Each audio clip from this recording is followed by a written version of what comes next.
semua, selamat datang di podcast perdana SMK Yadika 10. Kami sebagai perwakilan dari OSIS SMK Yadika 10 ingin membahas tentang Sumpah Pemuda. Nah Kak, sebentar lagi kan kita ingin memperingati Hari Sumpah Pemuda nih. Ada nggak sih hal menarik atau fakta unik yang terjadi dalam Kongres Sumpah Pemuda pada saat itu? Ada dong, kan makanya podcast kali ini tuh kita mau bahas beberapa fakta unik seputar Sumpah Pemuda. Nah, untuk fakta pertama nih, apa sih fakta uniknya? Fakta pertama itu ada awalnya Sumpah Pemuda tidak disebut sebagai Sumpah Pemuda. Kok bisa sih? Terus kenapa nih awalnya itu Sumpah Pemuda nggak disebut Sumpah Pemuda? Jadi istilah Sumpah Pemuda itu baru muncul setelah beberapa hari Kongres usai. Terus kalau misalnya istilah Sumpah Pemuda itu baru muncul setelah Kongres usai, apakah peringatannya juga ikut diundur ataukah tetap pada tanggal itu? Peringatan harinya nggak diundur, tetap pada hari Kongres itu berlangsung, yaitu pada tanggal 28 Oktober 1928. Oh, jadi makanya tiap tahun itu peringatannya tetap pada tanggal 28 ya? Iya, dan sampai sekarang pun masih dilaksanakan kan? Oh iya benar. Terus kalau misalnya untuk bahasa sendiri, pada saat itu kan kita masih dijajah oleh Belanda ya, masih di bawah pimpinan Belanda lah intinya. Terus ada nggak sih pada saat itu tuh saat Kongres tuh kita menggunakan bahasa apa sih? Jadi pada saat itu tuh bahasa Belanda lah yang mendominasi, karena Belanda kan yang menjajah Indonesia. Indonesia terbelenggu oleh Belanda. Jadi pasti bahasa Belanda lah yang benar-benar banyak yang beredar gitu, bahasa Belanda. Mendominasi lah gitu. Iya, mendominasi maksudnya. Terus kalau misalnya bahasa Belanda nih, pada saat ini aja kita belum tentu bisa bahasa Belanda dong. Apalagi pada saat itu yang belum ada Google Translate, yang belum ada ya semacam sosial media itulah. Terus sebagai penerjemah katanya tuh ada nggak sih seseorang yang dengan sukarela gitu untuk menerjemahkan kata dari bangsa Belanda ke bahasa yang kita paham? Ada dong, jangan khawatir, walaupun dulu Indonesia nggak tahu bahasa Belanda nih, tapi tuh ada penerjemahnya, yaitu Bapak Muhammad Yamin. Bapak Muhammad Yamin tuh yang menerjemahkan bahasa Belanda untuk Indonesia. Nah, untuk Bapak Yamin sendiri nih, kalau misalnya beliau sebagai penerjemah kata, ada nggak sih tugas penting lainnya yang beliau pegang pada saat itu? Jadi tak hanya sebagai penerjemah, Bapak Muhammad Yamin ini juga bertugas sebagai sekretaris sidang dalam kongres tersebut. Oh, sebagai sekretaris juga ya dia. Berarti beliau ini berperan penting sekali pada saat itu. Iya, benar-benar berperan sekali. Oh, kalau misalnya kita kan pada saat itu masih di bawah pimpinan Belanda juga. Terus kalau misalnya dari kata nih, tadi kan bahasa, sekarang kata dong. Kalau misalnya kata pada saat itu ada nggak sih larangan atau perintah Belanda mengeluarkan kata yang seharusnya nggak boleh dikeluarkan gitu? Jadi kata yang dilarang itu adalah merdeka. Merdeka jadi kata terlarang pada saat itu.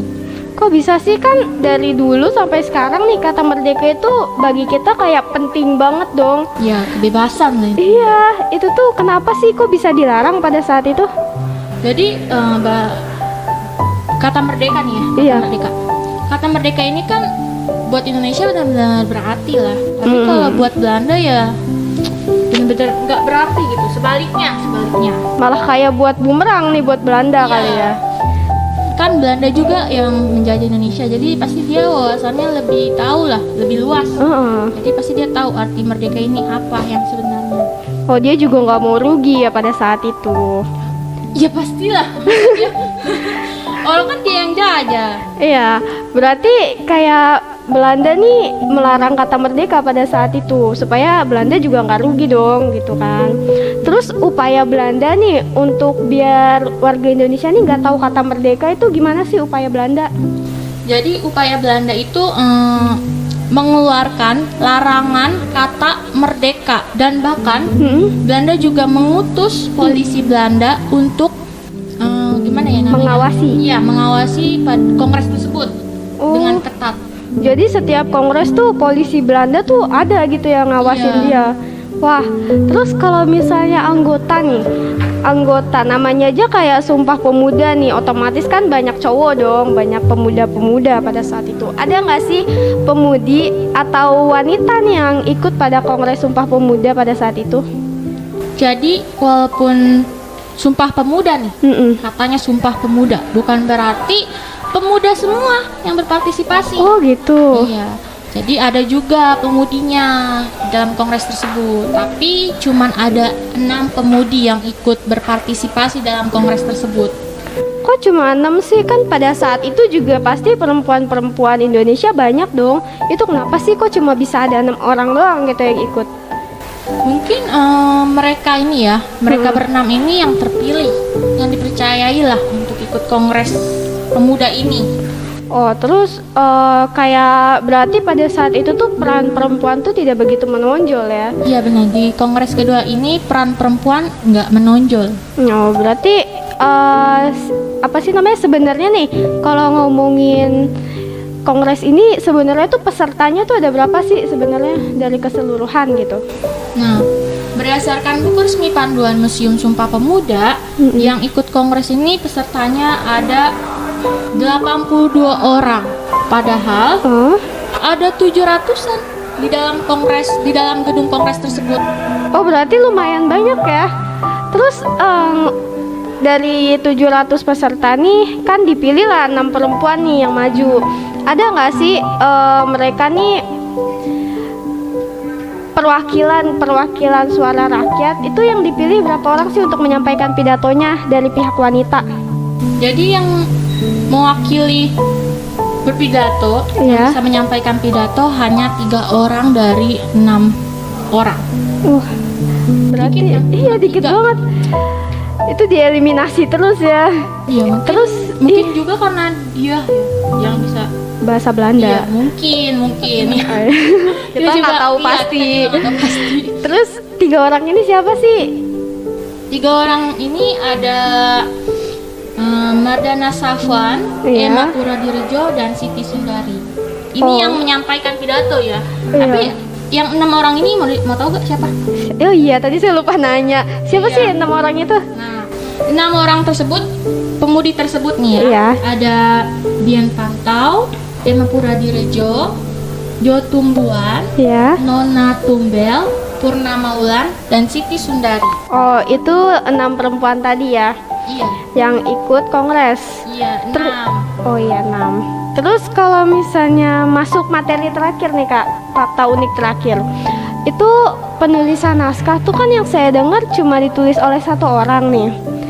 Siapa sih tokoh penting di dalam penulisan naskah tersebut? Jadi yang menulis naskah Sumpah Pemuda ini hanya ada 1 orang, benar, Iya. 1 orang, yaitu Bapak Muhammad Yamin. Pasti kalian juga udah pada belajar tentang sejarah kan, PKN. Jadi pasti pada tahu Muhammad Yamin itu siapa. Iya, kalau nggak tahu buka-buka lagi deh buku PKN-nya. Bisa di searching juga. Iya benar. Terus kalau misalnya beliau menulis naskah nih, apakah beliau juga yang merumuskan ataukah ada orang lain yang ikut serta membantu beliau? Jadi Muhammad Yamin kan yang menulis naskah Sumpah Pemudanya kan sendiri. Iya. Tapi ia juga sebenarnya nggak sendiri. Itu aja nulis Sumpah Pemudanya aja sendiri. Tapi kalau berdiskusi itu dia bersama-sama. Oh iya ya. Bersama-sama dengan utusan lain dari berbagai daerah. Oh berarti banyak juga ya. Terus kalau misalnya beliau berdiskusi dengan siapa tadi? Perwakilan daerah. Iya. Perwakilan daerah, ada nggak sih tokoh penting lagi di dalam kongres tersebut yang beliau bikin beliau yakin gitu? Ada ketua kongresnya yaitu Pak Sugondo Jojo Puspito. Nah, terus Pak Sugondo nih gimana nih pas ngeliat rumusannya Bapak Yamin tuh dia gimana nih, setuju atau enggak? Jadi pas Pak Muhammad Yamin ini memberikan rumusannya kepada Pak Sugondo, pasti otomatis dibaca dong. Iya dibaca. Nah, dibaca, diberilah Tanda tangan nih langsung. Iya, paraf atau tanda tangan ya bisa disebutnya. Jadi pasti otomatis kalau udah dikasih tanda tangan ini pasti diterima dong. Iya Maksudnya betul. disetujui gitu. Iya. Terus anggotanya juga setuju tuh pasti. Dari ketua kongresnya aja udah setuju, Heeh, apalagi anggotanya gitu anggotanya kan. pasti setuju juga. Nah, terus kalau misalnya udah setuju gitu berarti terjadilah Ikrar Sumpah Pemuda. Tercetuslah Ikrar Sumpah Pemuda. Nah, terus kalau misalnya ngomongin Belanda Indonesia nih Kak, kan kalau misalnya dulu nih Belanda udah nyerang Indonesia habis-habisan lah sampai beratus-ratus tahun kan. Terus kalau misalnya untuk sekarang karena Indonesia udah merdeka nih, kita tuh masih suka musuhan gak sih sama Belanda, ataukah Indonesia apa sih kayak masih ada dengki gitu pengen balas dendam? Itu ada gak sih? Nggak ada dong, itu kan hanya Masa sejarah lalu. kan. Ya masa lalu. Belanda juga sama Indonesia udah damai. Toh juga dulu Belanda tuh dalam sejarah kan udah mengakui kalau Indonesia tuh udah merdeka kan. Iya benar. Bahkan tuh sekarang nih Belanda sama. Nah, sebelum akhir kata nih Kak, ada nggak sih pesan-pesan yang mau disampaikan untuk materi kita kali ini? Ada, jadi pesannya untuk pemuda dan pemudi di Indonesia, berani melangkah, tidak menunggu dunia berubah. Dunia ada di tanganmu, asal berani melangkah, kita tak pernah kalah.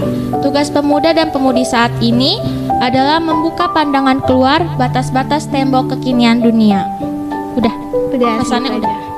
Nah, kami juga sebagai perwakilan dari siswa-siswi SMK Edika 10 ingin mengucapkan selamat Hari Sumpah Pemuda bagi pemuda-pemudi Indonesia. Semoga makin maju dan berguna bagi nusa dan bangsa. Sebelum penutup nih, untuk kalian yang punya cerita atau hal menarik bisa langsung datengin kami di IG OSIS, dan nanti linknya akan kami taruh di link description box. Dan juga untuk adik-adik yang lagi cari sekolah menengah kejuruan bisa juga langsung datengin IG sekolah kami, nanti linknya juga kami cantumin di description box. Segitu dulu materi kita kali ini.